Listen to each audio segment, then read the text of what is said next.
the Lord as you have requested. Take your flocks and herds as you have said, and go, and also bless me." The Egyptians urged the people to hurry and leave the country, for otherwise, they said, "We will all die." So the people took their dough before the yeast was added, and carried it on their shoulders in kneading troughs wrapped in clothing. The Israelites did as Moses instructed, and asked the Egyptians for articles of silver and gold, and for clothing. The Lord had made the Egyptians favourably disposed towards the people, and they gave them what they asked for, so they plundered the Egyptians.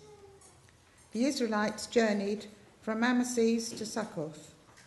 There were about 600,000 men on foot, besides women and children. Many other people went up with them, as well as large droves of livestock, both flocks and herds. With the dough they had brought from Egypt, they baked cakes of unleavened bread. The dough was without yeast, because they had been driven out of Egypt and did not have time to prepare the food for themselves. Brenda. Stephen is going to come up, and Paul as well, I think, and help us on this bit. I just want to let you know, if you've got younger members of our family with you, there's some drawings and pens and things down here just for part of this time. I know Stephen's got a suitcase and some interesting things that they'll be involved with as well in a moment. Yeah? Yeah, almost, yeah. No, yeah. Well, good morning, everyone. What a lovely day, eh? Hasn't it been wonderful?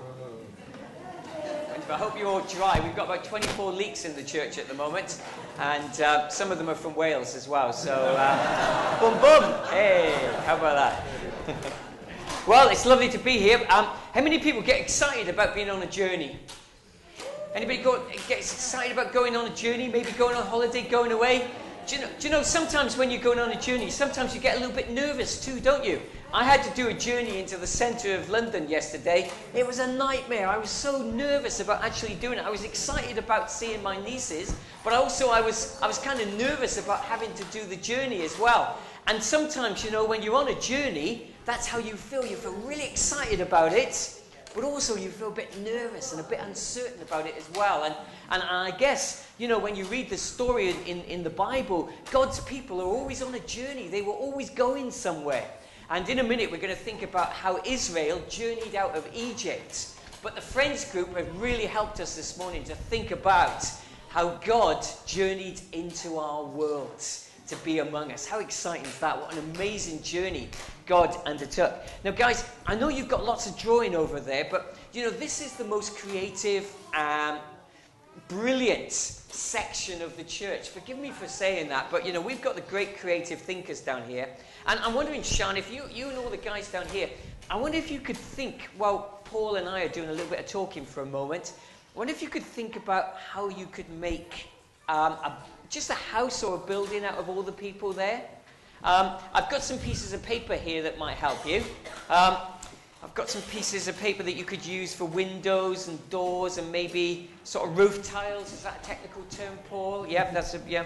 So, you know, maybe you'll just line them all up, and one holds a window and another one a bit taller, and then you taller guys go across the top making a sort of V. Not that I'm hinting how to do it, but yeah, I'm sorry, I've told you what to do now, haven't I? Yeah, just sharing a few ideas. Okay, we're going on a journey, and I guess when we think about going on a journey, soon we're going to be journeying from this building, not very far really. I mean, all of you have travelled further than this in your life, haven't you? I know this is Thanet, and we don't like travelling very far, do we? We're only going down to the car park down there, so we're not going very far. So it's not a huge distance, but maybe, you know, we're a little bit nervous about that. I am, and we're a bit uncertain about it all. But God's got us on a journey, and God's with us, and he's going to journey with us. And Paul's going to help us and remind us how God has sort of been with us all the way along the way so far. Thanks, Paul. What an amazing journey as well, eh? I think it's something. Yeah. First of all, I'm going to start off with an apology, because the other week at the church members meeting, I gave a report to bring people up to speed with what was going on. So I apologise to you guys because I'm going to say a lot of that again, but it was generally felt that the wider church family should hear all those things that I had to say as well, and let you know where we stand at this point. It's been a long journey over recent years. I think it's somewhere in the region of about 3-4 years, those of you who've been involved with it longer than I have.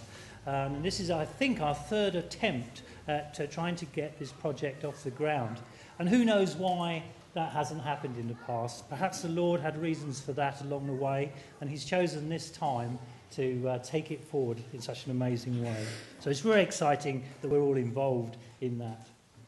Since Terry last reported to the church family, there's been much going, much toing and throwing, lots of meetings, lots of discussions with all the different groups and the council, with builders. There's been a lot of work behind the scenes.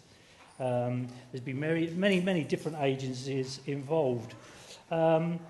There's been a lot of haggling with the builders and discussions. We've had a lot of builders involved over the last year or so. We've been discussing with them costings and how they would go about the project and such like. So there was a lot of that. And there was extensive financial checks as well, because we all know in this day and age where financially things are a little bit unstable out there. The last thing we wanted was employ a contractor who was going to halfway through pull out of the job, as we know some have happened recently, major projects locally.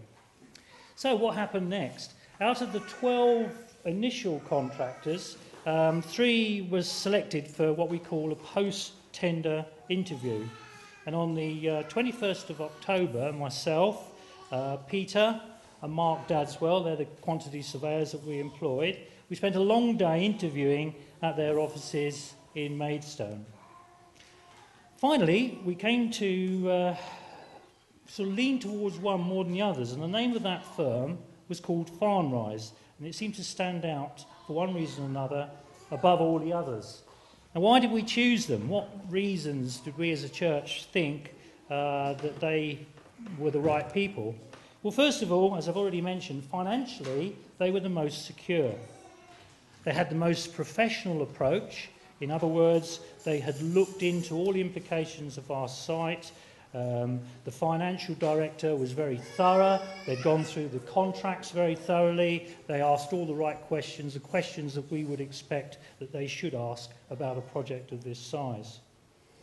They'd also, very importantly, they'd done their own research into the VAT aspects of the implications, once again, of having a site with 3 different sections to the building. And they had done their own research into that. The other big thing was that they were well used to dealing with churches. At this moment in time, they are involved with 6 different church projects around the country, and some quite amazing ones there are too.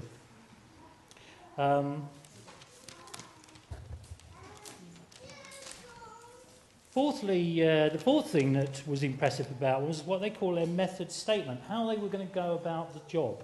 Once again, they'd researched it well, they put a lot of thought into it, and their suggestions about how they were actually going to do the job, to me seemed, and to the others, seemed to be the most appropriate way of tackling this particular site.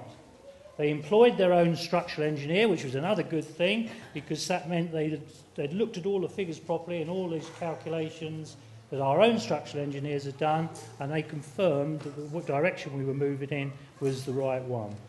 They'd thought out their scheme of work, and they had a very sensible and realistic schedule which complied with what we wanted to go on. Another very important thing for a church community is their proposal about how they were going to liaise with the local community, how they were going to work with our neighbours and to other people in the community who had concerns about what was going to go on this site.